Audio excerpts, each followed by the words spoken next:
ஜிம்கானா நீ ஃபேமிலியோட பாருங்கண்ணா. செட்டு ஹோஸ்ட் பேண்ட் ரெடி இப்ப கெஸ்டோட பரப்பண்ணா.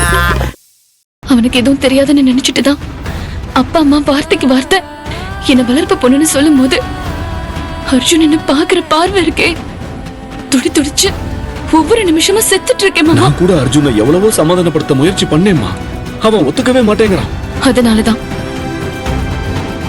நான் அத்தை கிட்ட எல்லா உண்மையும் சொல்லிடலான்னு வந்து. சத்யா, செல்வாவுக்கு உங்க யார பத்தின ரகசியமும் தெரியாது. அவ நீங்க சொல்றத நம்பிக்கிட்டு சாதாரணமா தான் இருக்கா. இப்ப ஏமா தேன் கூட்ட குச்ச வச்சு குத்துற? வேண்டாமா, இது ரொம்ப ஆபத்து. அதுவும் உங்க அப்பா அம்மா இந்த வீட்டுல இருக்கும்போது. செல்வா அவளாவே ஏதாவது கண்டுபிடிச்சாலோ இல்ல யாராவது ஏதாவது சொன்னாலோ அப்ப சமாளிச்சுப்போம். ஏன்னா இப்போ எனக்கும் அர்ஜுனுக்கும் எல்லா உண்மையும் தெரியும். நாங்க அப்ப சமாதானப்படுத்திக்கிறோமா. நீ ஏன் பிரச்சனையை கிளப்பாதம்மா, அப்புறம் பெரிய விபரீதம் ஆயிடும்.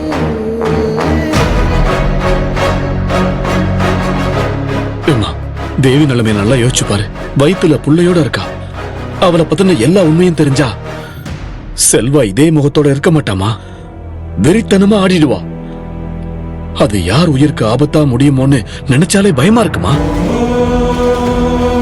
முக்கியமா தேவியோட வாழ்க்கையும் அவ வயித்துல வளர்ற குழந்தையோட எதிர்காலமும் நாசமாயிடுமா. அபி இப்ப தேவி மேல எவ்வளவுதான் பாசமா இருந்தாலும் ஏதாவது பிரச்சனை வந்தா அப்புறம் அவன் அம்மா பக்கம் தான் நிப்பான். தேவிய கைவிட்டுருவாமா, இதுல எந்த சந்தேகமும் வேண்டாம். அதனால எந்த பிரச்சனையும் வராதப்ப நீயா வந்து ஏமா இத சொல்றேன்னு விஷயத்தை பூதாகரமாக்குற. மாமா, நான் இப்ப சொல்லலன்னா ஸ்ருதி வந்து சொல்லிடுவா.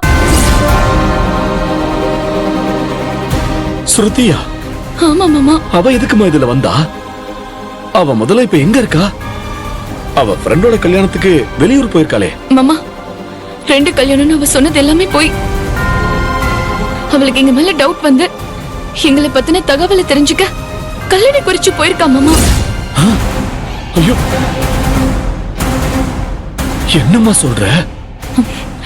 அவ எப்ப வேணாலும் திரும்ப வருவா மாமா.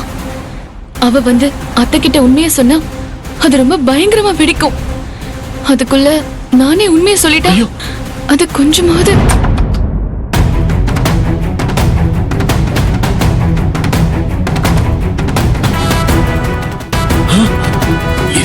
சொல்லாத.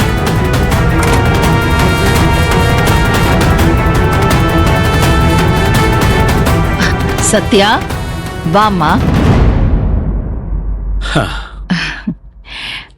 என்ன இந்த நேரத்துல? ஆமா, கைவலி எப்படி இருக்கு? பரவாயில்ல அத்தை. ஆக்சுவலி நானே உனக்கு தேங்க்ஸ் சொல்லணும் தான் இருந்தேன். உன்னை எங்கேயாவது கோயிலுக்கு கூட்டிட்டு போய் உன் பேர்ல அர்ச்சனை பண்ணி உனக்கு ஏதாவது ஜுவல்ஸ் வாங்கி கொடுக்கணும்னு நினைச்சேன். என் பையனோட உயிரை காப்பாத்த எவ்வளவு பெரிய ரிஸ்க் எடுத்திருக்க. நான் உனக்கு ஒண்ணுமே செய்யாம இருக்கேம்மா. அது என்ன செல்வா, உன் புள்ளன்னு பிரிச்சு பேசுற? அர்ஜுன் இவளோட புருஷன் தானே, அவ புருஷனோட உயிரை காப்பாத்திருக்கா. என்ன விஷயம் சத்யா? நீயே இவ்வளவு டல்லா இருக்க? ஏதாவது ப்ராப்ளமா?